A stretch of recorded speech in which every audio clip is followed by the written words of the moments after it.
Sarah Mize, the Chief Engineer, and today we'll be giving you a progressional update on our conceptual design of the space shuttle successor vehicle. Our team's specified requirements were for our vehicle to be capable of vertical takeoff and vertical landing sequences from Cape Canaveral, Florida, with additional requirements being a 200-mile target altitude to low Earth orbit, with payload tray requirements being 30,000 pounds to 50,000 pounds. The conceptual design process itself is part of a larger vehicle design process, which also includes subsequent preliminary and detailed design phases that are beyond the scope of this project. However, unlike the latter phases, the conceptual design phase focuses on creating the initial concept that lays the groundwork for further development, highlighting the importance of the early design work since the latter phases become increasingly more detailed, or modifications can most times do become bigger economic setbacks. The conceptual design. Slide.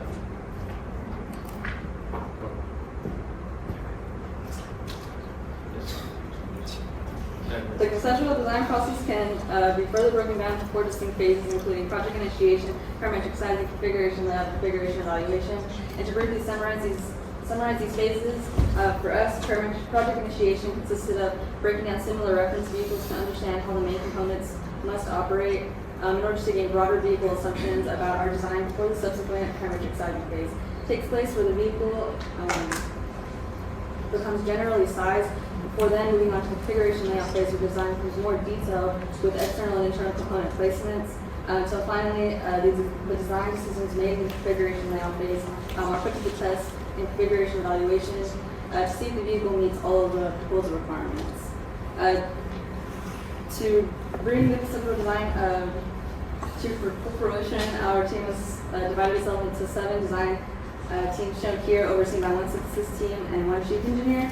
This is a picture of all of us and our semester timeline so far, showing our progression through each of these phases, culminating to this final presentation. This entire project is backed by an extensive literature review brought on by each of the members of the team, and split up shown here are some of the references for each of our design teams that have been referenced for the majority of this project. And also here's a list of some of the major software we've been using to communicate, develop CAD models, and code.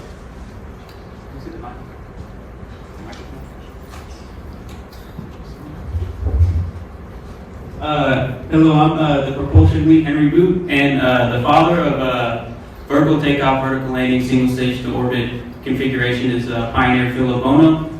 He developed many concepts, with his most famous being the SA-SSTO, which was composed of a Saturn V third stage and utilized the Aerospace engine. 3 months after his death in 1993, the Delta Clipper experimental, based on his designs, would complete a series of successful tests proving the feasibility of the concept. That is the reason why us at Apex Industries have selected it as a reference vehicle, as a candidate for our space shuttle successor.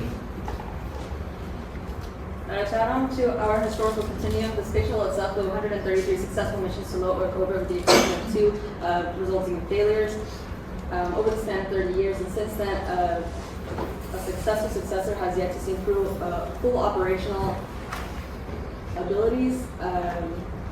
Because of this, and it isn't because we haven't tried, many of the proposals that have been proposed to the design teams and NASA itself have been rejected due to some of the reasons why the space shuttle program was ended itself, being that it was, 1, too expensive, and had long turnaround times for it to see sequential launches.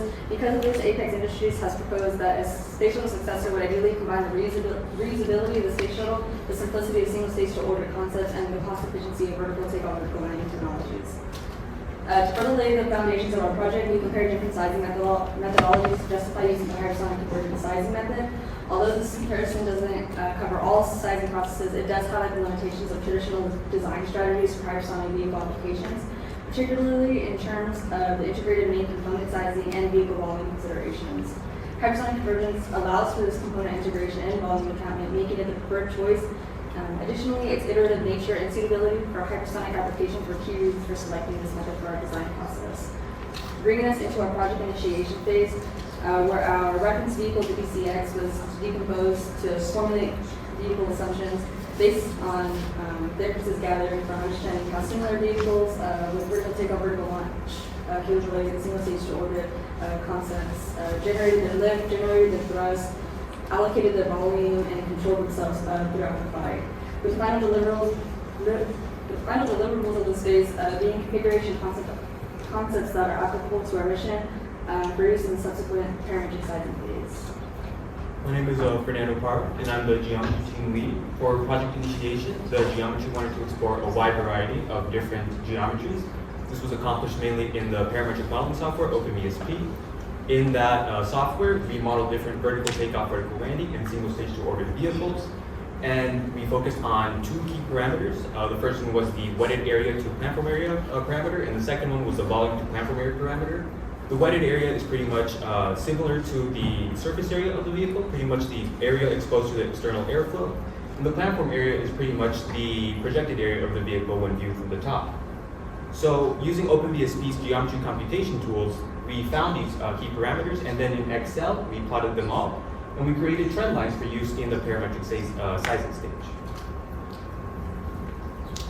The goal of propulsion inside project initiation is to decompose the propulsion systems of relevant historical vehicles and the respective hardware, like its method of vertical landing or nozzle type, for example. After this, and the addition of a propellant analysis, the gross assumptions made were the selection of liquid rocket engines and oxygen and hydrogen propellant. Good afternoon, everyone. My name is Mark Johnson, team member for the Stability and Control Discipline. During project initiation, our objectives were to compile a list of various control effectors, landing methods, RC systems, and gimbal engines for various single-stage to orbit and vertical takeoff, vertical landing vehicles. This to get a better understanding of each of these control effectors during their various flight phases, which would help us get empirical data for the verification process during CL and our CE analysis. The vehicles used for this study were that of BCX, Falcon 9, and Starship, where geometry, re-entry, aerodynamic effectors, and their usage were identified. Hello, my name is... the microphone closer and it's working. Hello, my name is Manasi Goklik. Is it working? Hello, my name is Manasi Goklik, and I'm the aerodynamics and aerodynamic team. For the PI phase, the aerodynamics subteam conducted a trade study on vertical takeoff and vertical landing vehicles. It was determined that the vehicle will be a ballistic non-lifting re-entry vehicle. Due to the low lift-to-drag ratio requirements, it will utilize fins instead of wings. And the same trade will be followed by the target vehicle as well. Hi, my name is Shravi Nadella, the trajectory lead, and with the mission requirements in mind, our goal was to determine which mission phases would be necessary for the team's vehicle. During this time, we also looked for methodologies and empirical data that would be used for verification for the later phases. During this time, we found multiple different vehicles that followed our kind of mission requirements. However, the ones that are on the screen depict the ones that were used as a basis for our team's trajectory. For our mission profile, we have a takeoff, ascent, orbit, deorbit, and reentry, followed by a ballistic descent, as well as a flip plus landing maneuver. A simple mission profile is depicted on this slide. Hi, my name is Yan, and I am the cost lead. During project initiation, cost conducted a historical market research where we saw that most projects were often defunded due to under cost estimations of the technologies required to develop these vehicles. And with this understanding, this allows our team to realize the benefits of utilizing readily available technologies to make our vehicle design cost effective while being capable of implementing new features to make it competitive. From our historical understanding, we took a look at the current market sectors, and we found that the commercial sector has an increase in demand, so this is kind of where we want to gear our vehicle towards, as it allows us to be profitable, to not only make space exploration available for public, it also allows us to continue scientific endeavors that can improve human quality of life. This business case and the configuration assumptions bring us to our parametric sizing phase, where synthesis plays a fundamental role in integrating the design disciplinary efforts into cohesive sizing logic to iterate over selective design variables. Those being for us the slenderness parameter, takeoff gross weight, structural index, and platform area of the vehicle, all to converge on a solution space where feasible design points can be selected from a geometrically and performance-wise constraint analysis to deliver generally sized configurations for CL and CE analysis. For property score PS, we need to first define a property sizing methodology. So we developed the AI sizing method. The main difference between the AI sizing method from episodic convergence as well as A/B sizing is the implementation of an engine tray study. So we can analyze different engines to choose one off the shelf to minimize cost, time, and manpower. I'm synthesis member Derek Jackson, and the purpose of synthesis is to be multidisciplinary. And so in order to avoid discrete disciplinary calculations, I decided to create the team-wide learner code known as Apex Industries Conceptual Design Tool, or AICDT. This conceptual design tool is based on Dr. Coleman's interchangeable process methods and deliverable libraries, making the system semi-generic. To integrate the multidisciplinary efforts, the volume and weight budget equations were derived to include supplemental proposal parameters whose substitution sources can be found in hypersonic convergence text to include engine volume, engine weight, and engine number sensitivity to the sizing process. Primary parameters from the various disciplines are presented here, whereas the synthesis team is responsible for gathering the remaining parameters to complete the sizing logic input requirements. As seen in the earlier synthesis slides, Trajectory's main goal is to determine the weight ratio so it can be integrated into the volume budget equation. However, to do this, we need to find the energy requirements of each phase, otherwise known as the velocity points. Using methods from Rana, Curtis, and Costa, these values were found. Those values, along with the specific impulse given by propulsion, were plugged into the weight ratio equation, giving us the weight ratio for our vehicle, which was then passed on to the synthesis team. After determining which flight phase is needed to have energy requirements be included into our total delta V budget, the delta V itself and the weight ratio were calculated with the results shown here, and also subject to verification models where the percent errors when compared to the space shuttle and single stage to orbit concept vehicles produce marginally low percent error rates, resulting in a total vehicle fuel fraction of 89%, physically translating to a vehicle with about 90% fuel weight. The role of propulsion with this parametric sizing was to provide all the propulsive parameters required to perform the trajectory analysis and the constraint analysis. The first step of this was the construction of a engine database, after which the propulsive efficiency or specific impulse was estimated at each maneuver inside the trajectory analysis, and then after which propulsion conducted a constraint analysis based on the maximum thrust to weight ratio, base area, G loading, and burn times. Hello everyone, I'm Andrew, member of the propulsion discipline, and in parametric sizing, propulsion will go on to construct a database consisting primarily of first stage and booster rocket engines that use liquid hydrogen and liquid oxygen based on the propellant analysis performed prior to initiation. Once the table was completed, it would be converted to a MATLAB code and implemented into AICDT. Good afternoon, I'm Brandon. I'm the weight and structures lead. And for parametric sizing, what we are going to be handling is determining the structures and weight parameters that are needed for the hypersonic or for the weight and volume budget equations. Next slide. Beginning with the structural index, from Holman's dissertation, we were able to obtain a figure which illustrates the structural index as a function of temperature, and with an assumption of a re-entry temperature greater than 2,000 degrees Fahrenheit and an internal in a TPS structure material with a structure, an insulation, and then a TPS material on top, along with single stage and re-entry vehicle assumptions, we're able to determine our structural index. My name is JD Martinez. I'm part of the structures and weights team, and for weights and parametric sizing, our primary objective is to calculate the initial takeoff gross weight for both our configurations. We did this by tabulating historical vehicle data that you can see there, and then we were able to generate a graph.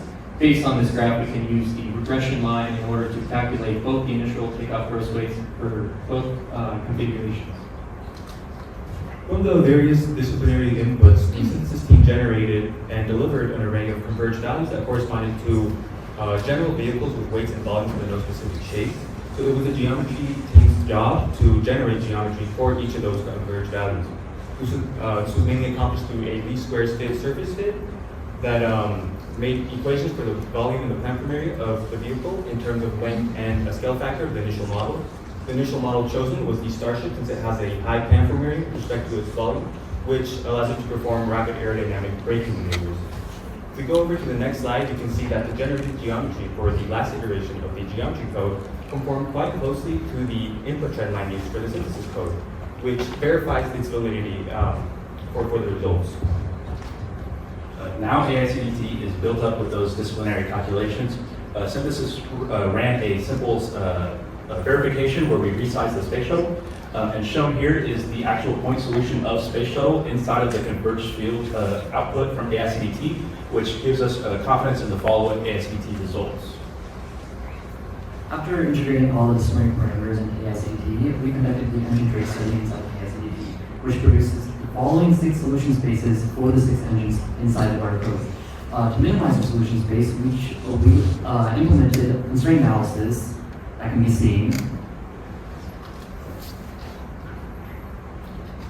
That can be seen here. With these work constraints, it's evident that the RS2100 engine and the RDO12 engines are the only feasible options that we can choose, to which we did a cost analysis on. And it was found that the RS2100 engine is the cheaper one to use based on performance and weight, finalizing our engine decision to the RS2100 engine. The next step was to iterate over a number of engines with the 2-engine out scenario to create the final solution spaces with the 40, 50,000, and 30,000 payload configurations.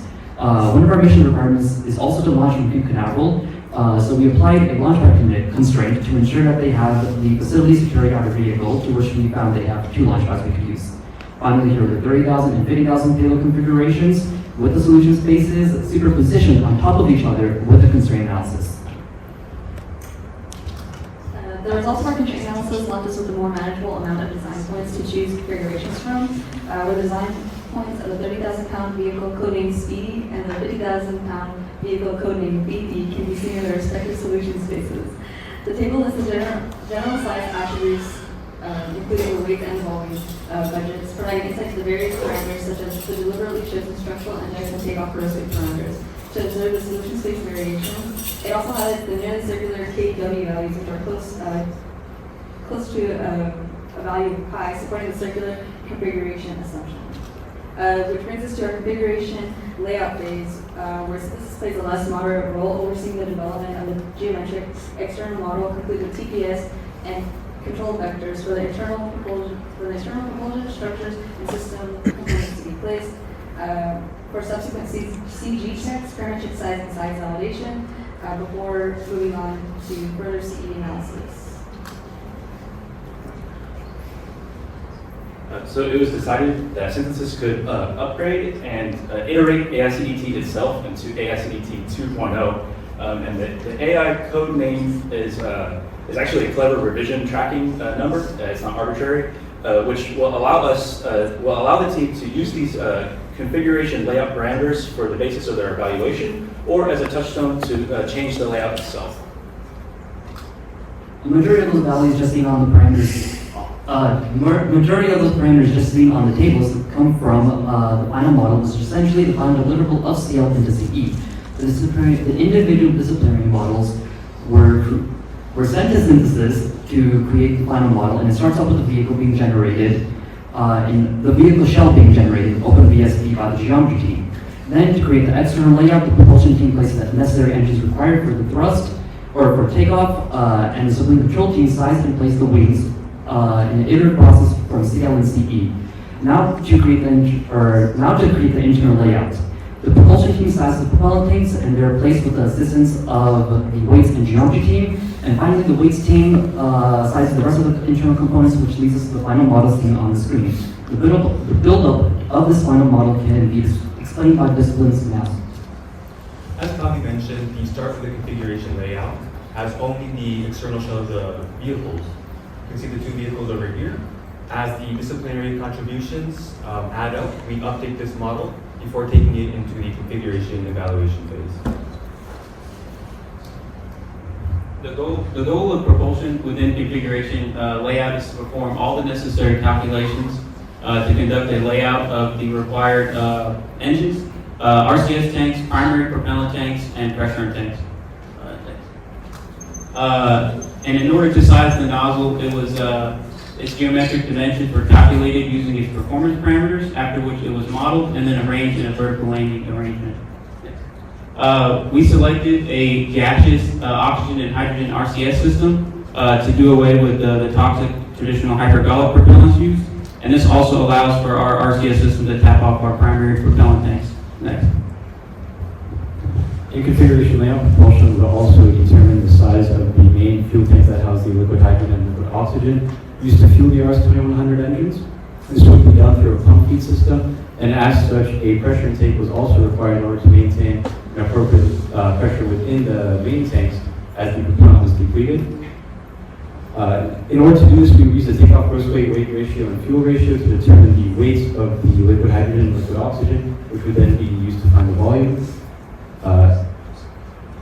It is worth noting that in the final volume, the propulsion system will account for the ullage and the shrinkage of the main tanks. There will be 3 total iterations for propulsion and configuration layout. The first iteration using solo tanks, where total volume is housed within a single tank for each component. The second iteration would see the separation of the liquid hydrogen tank into 2 components, as well as the separation of the pressure in both RCS tanks into 8 components in order to improve volumetric efficiency and give weights and structures more freedom to shift the center of gravity. Iteration 3 will continue to refine iteration 2 with many sub-iterations until the RCS tanks could be fit in between the hemispherical end caps on the main tanks without having to shift the main tanks.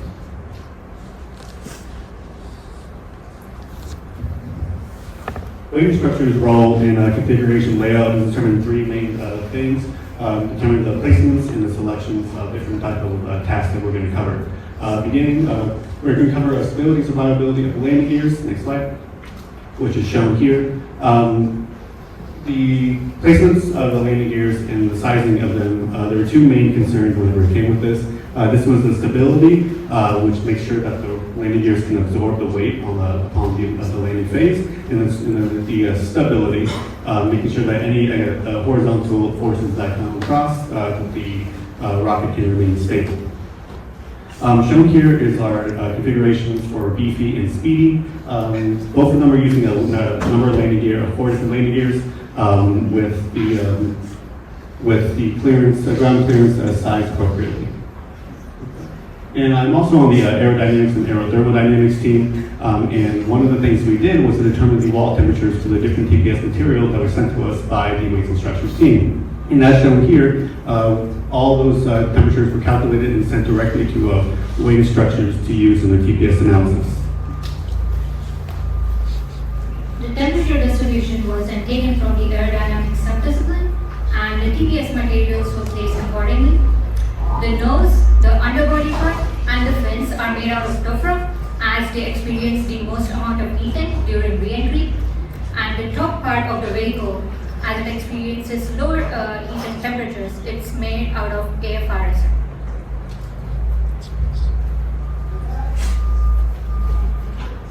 One of the primary objectives in weights for configuration layout is determining the location for the major weight components of the launch vehicle layout. One of the things we did was compare from other launch vehicles such as Starship, Falcon 9, and Atlas V. Next slide. And from here, we were able to locate these point masses. And from these point masses, we can calculate the center of gravity in configuration evaluation phase. But this is important so we know that the vehicle remains stable throughout all flight phases. Next slide. And so we have 4 major iterations. And the reason why we have these major iterations is we want to ensure that throughout each flight phase we remain stable, but we can also apply these to speed. Next slide. We can use the similar methodology for both the 30,000 pound configuration and the 50,000 pound configuration, and we can apply volume as well as locate these point masses.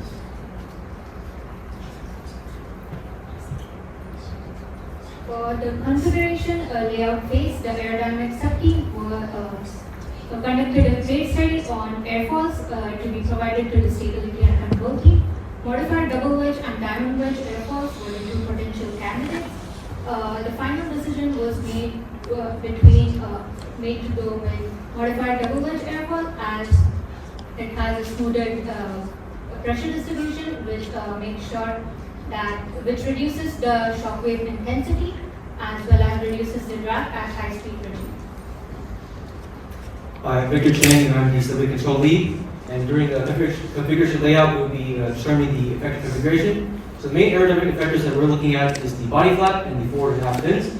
And then for propulsive, we're looking at the thrust vectoring gimbal engine with about 4 degrees of deflection for ascent to ensure that the majority of the thrust is directed towards the upward trajectory. And then for RCS, that will be used for control during orbits. And finally, the fins that were sized and placed from CE will be given to synthesis. So looking at our body flap, it was ineffective at high angles of attack due to flow separation, and it requires large deflections at low angles of attack, and just not a very powerful effector. Now looking at the 4.5 fins which we chose for our body model, it augments pitch using an IT joule as well as drag, and will have a lower terminal velocity, meaning that less fuel will be carried throughout the entire flight phase for landing. So when we were choosing these fins for stability control, we had the inspiration vehicle from Starship, but we didn't want to outright copy the Starship planform area.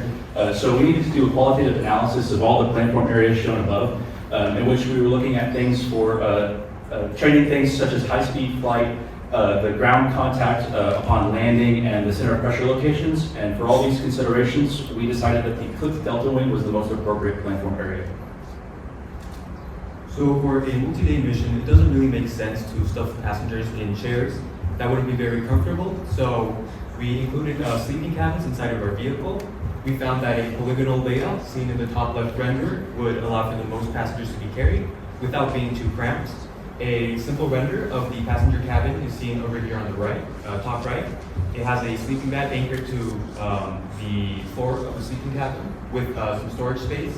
On the bottom render, we see a common area for eating with the lounge and some space for a space bar. You can see over here, right underneath the the rocket, the object underneath is the payload bay to the same scale. You can see that it's kind of small compared to it because the rest of it is mostly propellant. To reiterate the configuration layout process and highlight the collaborative team effort, the external shell is generated using geometric data from parametric sizing phase, with TPS placed by the aerothermal instructors team and control effectors positioned by a joint effort to stability control and aerodynamics team through an iterative static margin layout and evaluation process. The internal layout was handled by the weight, structures, propulsion, and geometry team simultaneously to create the final iteration render shown here for the 30,000 and 50,000 pound payload vehicles. This brings us to our configuration evaluation phase, where these vehicles, in an iterative process, the design decisions made in the configuration layout phase are subject to disciplinary analysis to determine if the vehicle meets the mission requirements. This is naturally done across each flight phase to determine total operational feasibility, where if the design is found to be unfeasible, we return back to the configuration layout phase if needed, and if needed, the parametric sizing phase with new input assumptions to reiterate the process. So shown in the figure is the current state of AICDT3 and what is and what isn't currently integrated into it. What's important to note is that though some analysis is not integrated, it is being followed in discrete disciplinary steps. But like I said earlier, I don't want to do that in synthesis. We want it to be in one runner code. So future work for synthesis involves generating AICDT 3.4.2 and beyond. In the configuration evaluation phase, the aerodynamics sub-team conducted aerodynamics and aerothermal analysis to make sure the configuration of configured vehicles meet the requirements. The aerodynamics sub-team also provided inputs like normal force coefficient and moment coefficient of force to the stability and control scheme to size the 4.5 fins. On the screen, you can see the takeoff, re-entry, and landing aerodynamic fluids, which are mostly the drag modes. Next slide. On the screen, you can see the subsonic, transonic, supersonic, and hypersonic regime graphs for both the vehicles. The subsonic drag for the 50k pound vehicle is slightly higher than the 20k pound vehicle due to higher slenderness ratio. Next slide. Here are some of the important aerothermal graphs. The heat flux versus temperature graph was used for TPS sizing. The nose bluntness graph was based on max heat flux to ensure the max heat flux doesn't exceed the tougher heat flux limits. Next slide. Weight instructor's role in configuration evaluation is to take all the work that we did in CL and to evaluate it. A couple of things that we're going to be evaluating in CE is the development and sizing of the internal structure based off of the load calculations, higher fidelity weight methodology analysis, and then the calculation of the center of gravity using the point masses that we did in CL. Before I dive into the internal structure and how that's sized, I believe that it's important to understand the physics behind all the loads that are being applied. During the ascent phase, you have the force of the drag and the force of the thrust competing with each other. This creates a compressive force on the rocket itself and creates something that's called buckling. During the ascent phase, you have the forward fins are spread out and the back fins are closed. This is going to create a large bending moment along this, around the CG and create a shear phenomenon as well. Shown here is kind of an example of what buckling is. Think of how you're crushing a soda can. All that force, all that compressive force will cause the edges to deform. How this is solved is through the use of a stiffened cylinder. And basically what this means is with the use of stringers and frames, we're able to prevent this from happening from the loads we endure. And so we're able to determine the stringer and the frame sizing by decreasing the length until we get a length that is capable of surviving that. An ideal cross-section was considered for the stringers to calculate the bending moment and shear forces. While calculating the shear forces, it was made sure that they adhered the factor safety standard of 1.5 load rate. And for the results of what we just did, we calculated that the shear, total shear, bending, and the critical buckling stresses that the vehicle is going to be enduring for both speedy and beefy. And based off of that, we were able to determine a most efficient cross-section dimensions. The stringer, which is an I-beam, and the frame, which we're assuming is just a rectangle for simplicity purposes. But we're able to see that the vehicle survives with the skin being made of an aluminum lithium alloy and the stringers being made of an aluminum alloy. In order to verify the methods that Brandon have just spoken about, we need to analyze different vehicles such as the Space Shuttle's external tank, Falcon 9, and Starship, and we can evaluate the spacing percentage between each stringer and frame and apply them to our vehicle. So we can get values of a percent error that is small enough so that it's applicable to our vehicle. The weights portion of weights and structures has to determine weight method from a vastity of methods. So what we do is we select one of these methods. We have to choose one of these methods. We modify it and verify it. From verifying this method, we apply from these methods. We can create these pie charts over here that describe the weight of the vehicle throughout the different flight phases. Using these weights, we could calculate the center of gravity, or using these weights and the point masses, we could calculate the center of gravity in an iterative process between configuration layout and configuration evaluation in collaborations with the stability team to ensure that the vehicle is stable and controllable. During the CE phase, trajectory performance is focusing on graphically modeling the flight profile in terms of the altitude, velocity, time, and pitch. We also focus on evaluating whether the vehicle will meet its mission requirements through the cross-range and downrange. We also use the equations of motion to create a simple simulated model of the flight profile. This breakdown is shown on the screen. For the ascent, since our vehicle is taking off completely vertical, it's going straight into orbit. This model shows that relationship along with taking into account the change in mass, thrust, as well as the drag as it's ascending. When it's pitched, it also performs a gravity turn at a certain point in its atmosphere, so it goes from a 90-degree angle to a horizontal orientation. On the deorbit velocity versus time model, we can see that there's a slight increase in the velocity, which shows when it's escaping the orbit, and then it also shows the unpowered descent as well as the terminal velocity point on the velocity versus time graph, as well as the pitching. It deorbits at an initial flight angle of -10, and as it's descending, it goes to a completely horizontal orientation, as Victor said, to increase the drag and lower the terminal velocity. And lastly, for the flip and landing, it's also decreasing velocity so we can get to a point where the velocity is 0, so it's landing at a velocity of 0 to get a safe landing.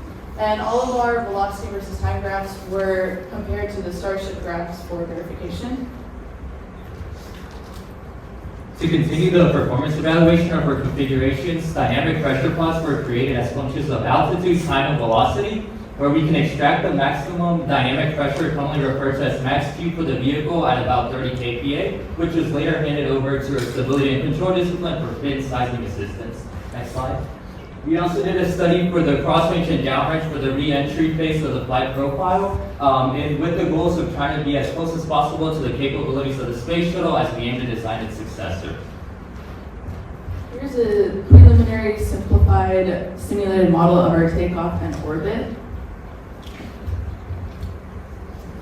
For the configuration evaluation phase, the stability control team will be sizing the gimballing engines for ascent as well as landing, and then the aft fins for ascent, and then the forward fins for the unpowered descent.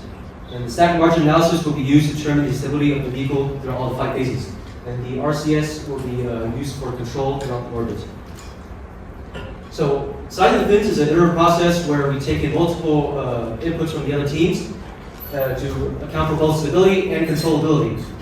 Now, so far we have 3 iterations, with the first one being the initial aft area, the second iteration increasing the area for control. However, it was determined that the vehicle was still unstable. So the third iteration was produced by increasing the span, which made the vehicle stable as well as controllable.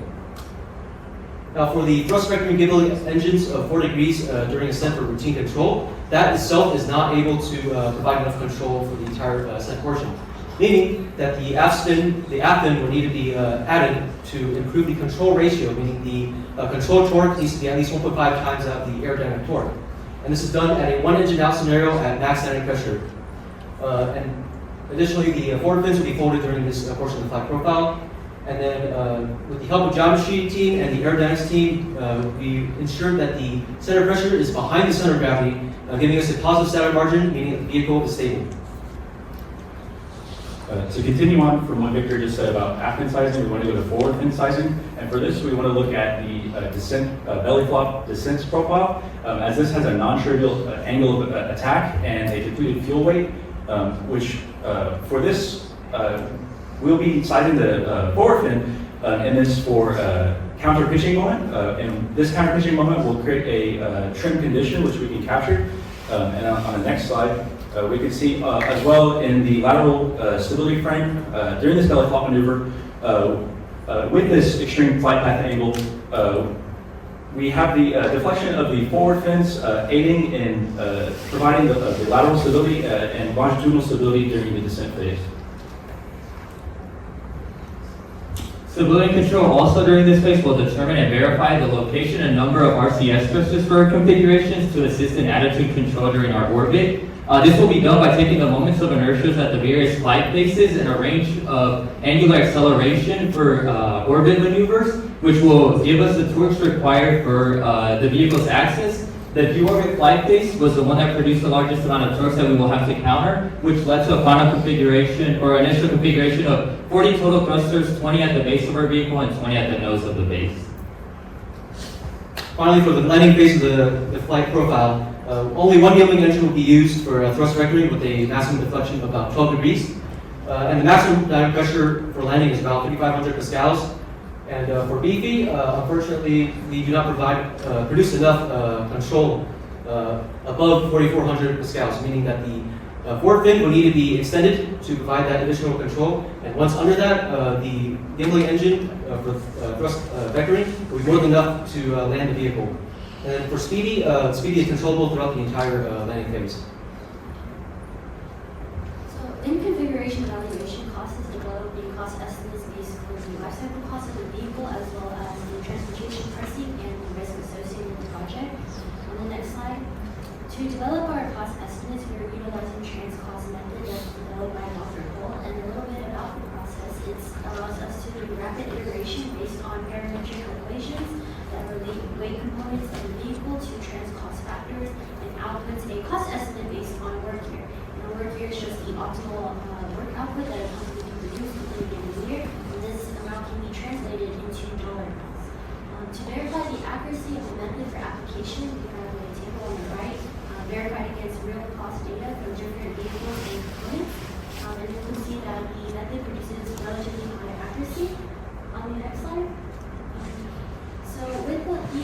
calculation of the method, we can do life cycle costs, and you can see that for speed it is about $80 million. If we're flying about 25 launches per year, and for BP it's about $90 million. And then the predominant life cycle phase is the development cost, as it requires a lot of work years to produce, design, and test the vehicles. In addition to providing the life cycle costs, we also did an operation and maintenance breakdown to see where our operation costs are running high at, and that is from our main issues as we want to ensure safety of our crew and passengers during their flight. On the next slide, with our life cycle cost estimates, we can determine transportation pricing, which includes ticket pricing, pricing per payload kilogram with payload, as well as the cost per flight. And here we can see that our ticket pricing is on the lower end, about $15 million between the two configuration, and this is because our return on investment rate is lower than typical modern space programs. On the next slide, if we do want to increase our return on investment rates, we can see a significant increase in ticket price. However, if we maintain our return on investment rates over the course of years, we can see a decrease in ticket price. On the next slide, with all of our pricing for our life cycle costs, we did a risk assessment where we associated the risk with engine failure. And based on our analysis, we can see that we increased the qualification priorities, our reliability of the engines increased while decreasing the probability of engine failures. But overall, it drives our prices up. However, that allows us to ensure a higher margin of safety for our passengers. And then in addition to risk assessment, we conducted additional safety parameters that should consider are provided by relevant agencies. Propulsion's role in configuration layout is to provide the thrust to lift the vehicle through. And the propulsion's role in configuration evaluation is to provide the thrust to lift the vehicle through its ascent, after which it needs to provide thrust to deorbit the vehicle, and finally to deaccelerate the vehicle into landing next. And on the screen, you can see that the phases are organized in order of propulsive intensity, and you can see that the landing phase requires the most effort in terms of propulsive responses. And these are some of the methods utilized in each phase. These are the propulsive results for the ascent. And the first thing to note from this is that you can notice that on the bottom graph and on the middle graph, the ISP and thrust increase as it goes to the atmosphere due to the decrease in pressure, which lowers the back pressure on the nozzle. And the next thing to note is that once the maximum G limit is reached in ascent, which is about 3, you can see the engines begin to throttle, and then once an engine shutdown can be avoided, it shuts down and throttles back up, and this process is continued. And then lastly, you can see the effects of engine throttling on ISP with small disturbances on the plateau line. Next. For the 30K landing propulsive results, the first thing to note is a sharp increase in Gs as the center engine is turned back on to 85% throttling. After which a thrust modulating PID is engaged, and once the vehicle slows down enough, the PID begins to rapidly change its throttling so that the altitude and velocity come to a standstill at around the same time. Yes, better. To conclude the team effort thus far, the configuration shown here are the last iterations for each payload we trade, with no plans to return to configuration layout or parametric sizing, as these vehicle designs were deemed feasible after configuration evaluation disciplinary analysis was complete. That said, future work for the team includes integration of disciplinary codes, revisions of final CL and CE MDAs, additional solution space verification, and possible refining solution spaces with the most updated parameters and input assumptions.